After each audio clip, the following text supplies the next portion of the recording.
अटल बिहारी वाजपेयी विश्वविद्यालय बिलासपुर और राष्ट्रीय अनुसूचित जनजाति आयोग के संयुक्त तत्वाधान में स्वतंत्रता आंदोलन में जनजाति नायकों का योगदान।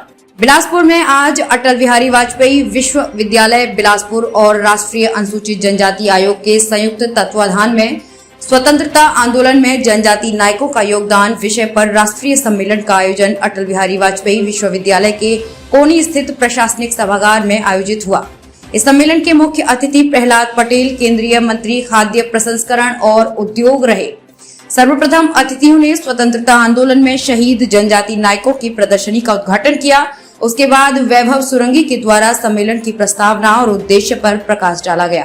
तत्पश्चात कोमराम भीम के संक्षिप्त फिल्म दिखाया गया। मुख्य वक्ता सत्येंद्र सिंह के द्वारा विस्तार पूर्वक संपूर्ण देश में जनजाति नायकों के द्वारा अंग्रेजों के खिलाफ चलाए गए आंदोलन और बलिदान का तथ्य सहित व्याख्या की गई। मुख्य अतिथि प्रहलाद पटेल केंद्रीय खाद्य प्रसंस्करण और उद्योग मंत्री ने अपने उद्बोधन में कहा कि जनजाति आंदोलन केवल गौरव गाथा नहीं है, अपितु ये हमारी संस्कृति की ताकत की कहानी है।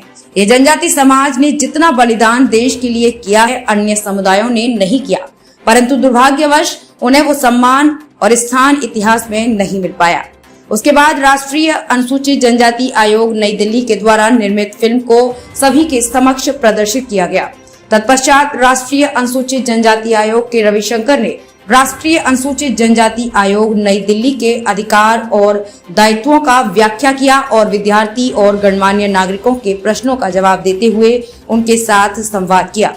कार्यक्रम की अध्यक्षता करते हुए कुलपति आचार्य अरुण दिवाकर नाथ वाजपेयी ने अपने उद्बोधन में कहा कि जनजाति समाज भारतीय समाज के अभिन्न अंग हैं, जिन्होंने स्वतंत्रता के दौरान अंग्रेजों से मुकाबला किया और आज भी जल, जंगल, जमीन को बचाने का संघर्ष कर रही है। बिलासपुर से राकेश खरे की रिपोर्ट। इसमें देखिए आज़ादी का मौसम बना रहे हैं, इसमें पता है कि भारत की स्वतंत्रता में हमारी जनजाति में बहुत बड़ा योगदान रहा है। एक तो उनका इसमें कारण, दूसरा क्या है जनजाति हमारे बंधन में हमारा वर्ग है, एक बहुत बड़ा वर्ग है। भारतवर्ष की लगभग 30% जनसंख्या से जनजाति है। उनको अपने अधिकारों के बारे में पता नहीं है, उन लोग किस प्रकार में सेंसिटाइज कर पाए, ये इसका प्रॉब्लम है।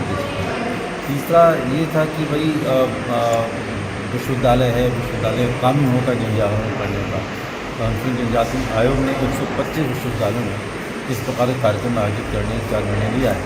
उसने हमारे विश्वविद्यालय को इसलिए चुना कि हमारा मैंडेट ही है आदिवासी विद्यार्थियों के कल्याण के बारे में सोचना कि जितनी जनसंख्या आदिवासियों की बिलासपुर के आसपास है उतने बहुत सारे क्षेत्रों में नहीं है। इसे प्राथमिकता जो है हमारे विश्वविद्यालय को दी गई।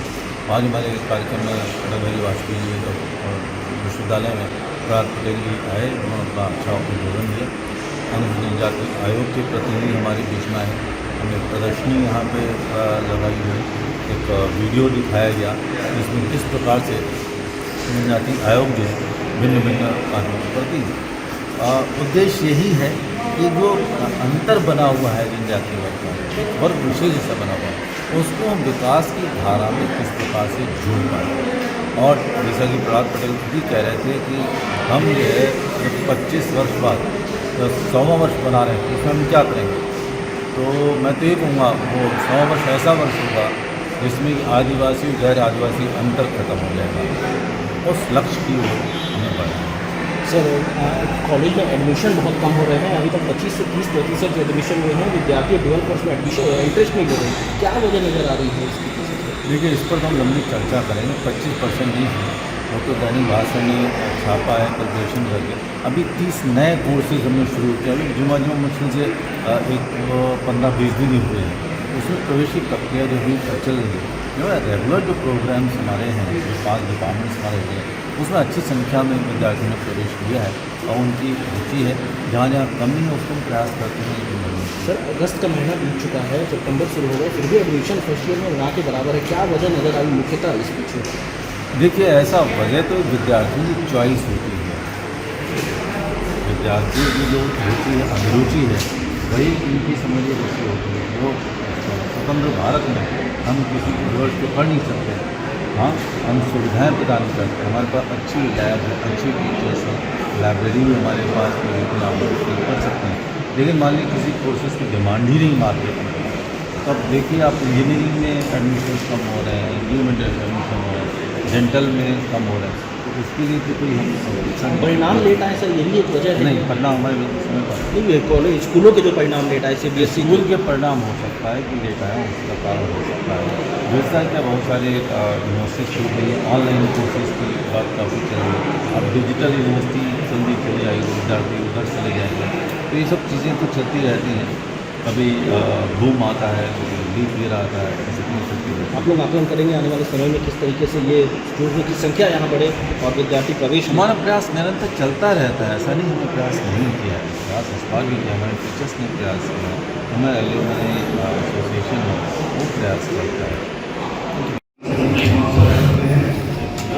सर, ये जो आज सम्मेलन आयोजित हो रहा है, क्या कहना चाहेंगे? मैं सबसे पहले अटल बिहारी वाजपेयी विश्वविद्यालय और राष्ट्रीय अनुसूचित जनजाति आयोग दोनों के सम्मिलित प्रयास का हृदय से अभिनंदन करता हूँ कि दोनों ने मिलकर इतनी बड़ी संख्या में हमारे आने वाली पीढ़ी के बच्चे और बच्चियों के बीच अधिकारों को जानने संबंधी बातों का ये आयोजन किया, और साथ में जो जनजातीय वीर जिन्होंने स्वतंत्र आंदोलन में दुनिया में सर्वाधिक बलिदान दिया है, देश में नहीं मैं दुनिया में कहता हूँ किसी कौम ने इतनी बड़ी मात्रा में शहादत नहीं दी, उसके विमर्श पर भी इस अवसर पर चर्चा की है। मैं इस बात के उनका अभिनंदन करता हूँ और मैं गर्व करता हूँ कि भारत सरकार ने सबसे पहले जनजातीय दिवस के रूप में भगवान बिरसा मुंडा के जन्मदिन को तय किया। मुझे लगता है ये प्रतीक है, जिस प्रकार से आयोग सरलता के साथ नई पीढ़ी के बीच में संवाद कर रहा है, ये देश की आज़ादी की जब सौगंध होगी तो उसका परिणाम हमको जरूर देखा। सर, आज भाजपा राष्ट्रीय अध्यक्ष भी छत्तीसगढ़ में हैं। विश्वविद्यालय में मत करें।